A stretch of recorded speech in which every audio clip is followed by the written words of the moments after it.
hard in the fields. She was expecting a baby, and her husband, Amram, was forced to work far from their home. When Jochebed returned home from her long day, her children, Miriam and Aaron, ran to greet her. Sit and relax, Miriam told her mother, handing her a glass of sweetened water. After her mother finished her refreshing drink, Miriam asked her why she looked so troubled. I have dreadful news. It is not enough that Pharaoh has turned us into slaves and made our days a misery. Now Pharaoh is afraid of us, afraid that we will rise up against him. He is more angry with our people and will surely treat us badly. Pharaoh already treats us badly, said Miriam. There is worse to come, my child, her mother said. I heard in the fields today that Pharaoh had ordered the Israelite nurses to kill all little baby boys born to us, sparing only the baby girls.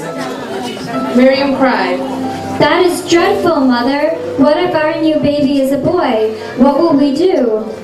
Pray that God will help us. As the weeks passed, Jochebed became too weak to work in the fields any longer. Early each morning, Miriam gathered reeds for her mother.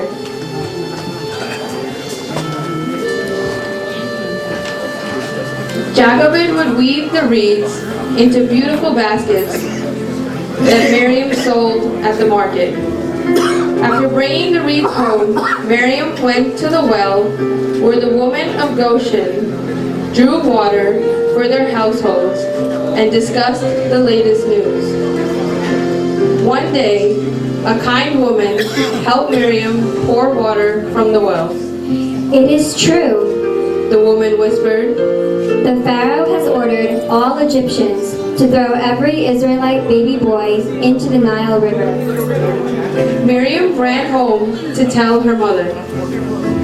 By the time Miriam got back to the house, the nurse had already been called. Jochebed had given birth to a beautiful son. Come here, children, and meet your new baby brother. We must be very quiet. We cannot tell anyone besides our neighbors, and we must hide him from sight. For 3 long months, the family took care of the little baby boy without the Egyptians knowing about him. Jochebed continued to weave baskets at home. When Egyptians searched Israelite homes and yards, Jochebed hid her little baby in a basket.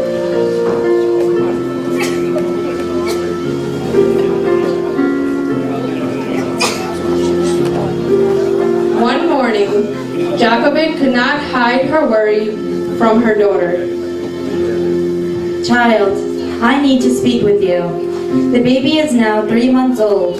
His cries are too loud to be outdoors sometimes. I do not know how much longer we can possibly hide him. Do not worry, I have a plan to save the baby. Miriam and her mother made a special basket in the shape of a little boat. Before full light, Miriam and her mother quietly took the baby in the basket to the place on the riverbank where the Pharaoh's daughter came to bathe. There, the Israelite mother and daughter set the basket in the thick reeds, where it would not drift downstream with the current. The basket bobbed gently on the water, lulling the baby to sleep. Jochebed went back home to wait and pray with her son.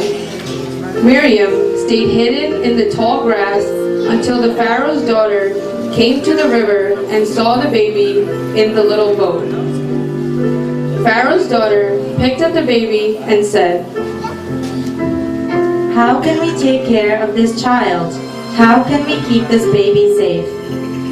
Just then, Miriam stepped out of the tall grass and asked, Shall I find an Israelite woman to take care of the baby for you? Pharaoh's daughter told her, I will pay her to care for this child until he is old enough to leave her.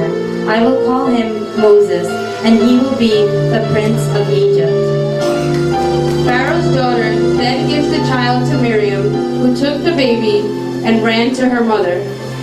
Miriam was so happy that she was able to save her baby brother. Act 4. Moses saves the Hebrews.